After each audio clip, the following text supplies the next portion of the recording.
మన తెలుగు టీవీ ఛానళ్ళల్లో ఒక వార్త చూసి, ఇదేదో ఫేక్ న్యూస్ అయ్యుంటుంది. వీళ్ళు పప్పులో కాలేశారు అనుకున్నాను. తర్వాత క్రాస్ చెక్ కోసం నేషనల్ మీడియా గూగుల్‌లో వెతికా. వాళ్ళు ఆ వార్త క్యారీ చేసుకుంటూ వచ్చారు.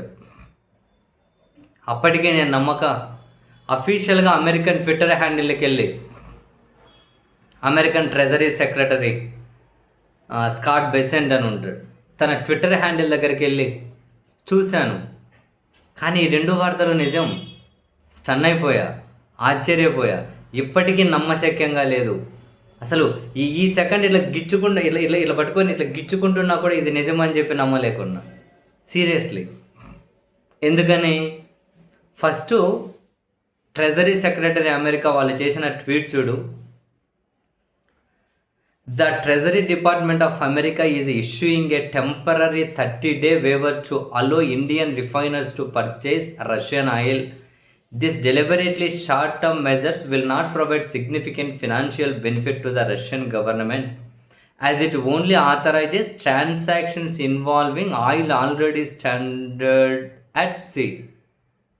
అంటే ఇది ఏమంటున్నారంటే 30 రోజుల పాటు రష్యా నుంచి భారతదేశం ఆయిల్ కొనడానికి అమెరికా గ్రీన్ సిగ్నల్ ఇచ్చిందట.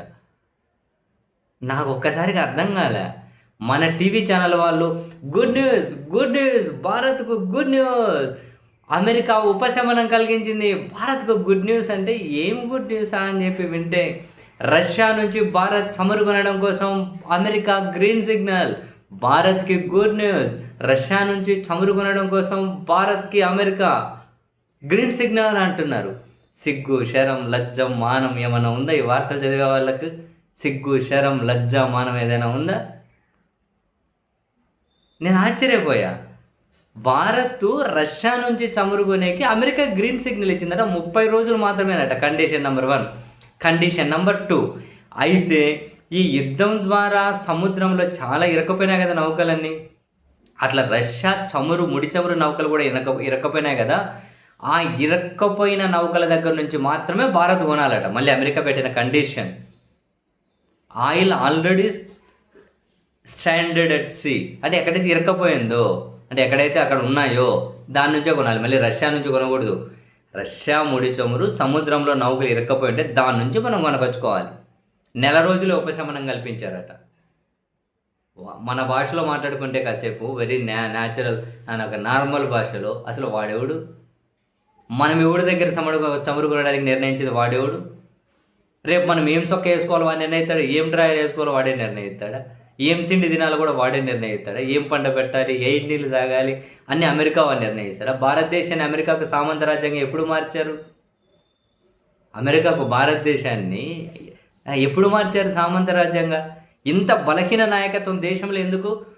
పెద్ద పెద్ద ఆ రాష్ట్రానికి పోతే ఆ రాష్ట్రానికి వెళ్ళి రకరకాల డ్రెస్సులు వేసి ఎందుకే ఈ నాయకత్వం? రాజీనామా చేసిపోతే ఎవరైనా బలమైన వాళ్ళు వస్తారుగా.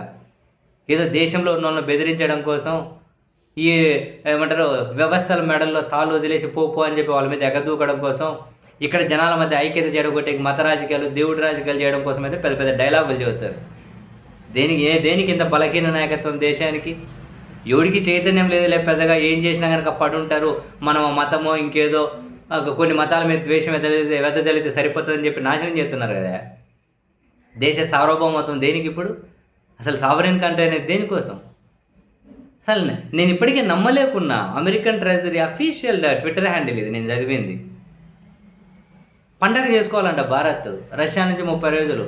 మన మీడియా ఉత్సాహపడిపోయి వార్తలు చదువుతున్నారు. అమెరికా గ్రీన్ సిగ్నల్, ఉపశమనం. సిగ్గు, శరం ఈ మీడియాలో పనిచేసే వాళ్ళకు ఉంటుందా? వాడెవడండి? అయితే ఇప్పటి వరకు వాళ్ళు అమెరికా వాళ్ళు చెప్పినవన్నీ నిజమే. భారత్ పాకిస్తాన్ మధ్య యుద్ధాన్ని ఆపినది వాళ్ళు బెదిరిస్తే వీళ్ళు లొంగిపోయారు. అది వాళ్ళు అమెరికా అధ్యక్షుడే చెప్పాడు. బట్ నిజమే. రష్యా నుంచి ఆయిల్ కొనొద్దని చెప్పిన కొనమని చెప్పారు. ఫస్ట్ ప్రకటన చేసిందే ట్రంప్. తర్వాత మన వాళ్ళు కిముక్క మనలే, మేము ఎవరి దగ్గర నుంచి అయినా కొన్ని స్వేచ్ఛ మాకుంటుంది, ఏదో ఓకే సినిమాటిక్ డైలాగ్. కానీ ఏంది ఇప్పుడు రష్యా నుంచి కొనుక్కొని 30 రోజులు పండగ చేసుకోకుండా వాళ్ళు డైరెక్ట్గా అఫీషియల్ ప్రకటనే చేస్తే అమెరికా గవర్నమెంటు వీళ్ళు కిక్కురు మనను. ఇంత బలహీనమైన వాళ్ళు ఇంకా కీలకమైన అంశాల మీద స్పందించాలి అని నాలాంటి అమాయకులు, పిచ్చోళ్ళు, అజ్ఞానులు ఆశపడడం, ఎక్స్పెక్ట్ చేయడం. ఎంత దారుణమయ్యా! దేశాన్ని ఎంత దారుణ స్థితికి తీసుకొచ్చేసారా! మనం ఏం చేయాలో వాడు నిర్ణయిస్తుండే అఫీషియల్‌గా.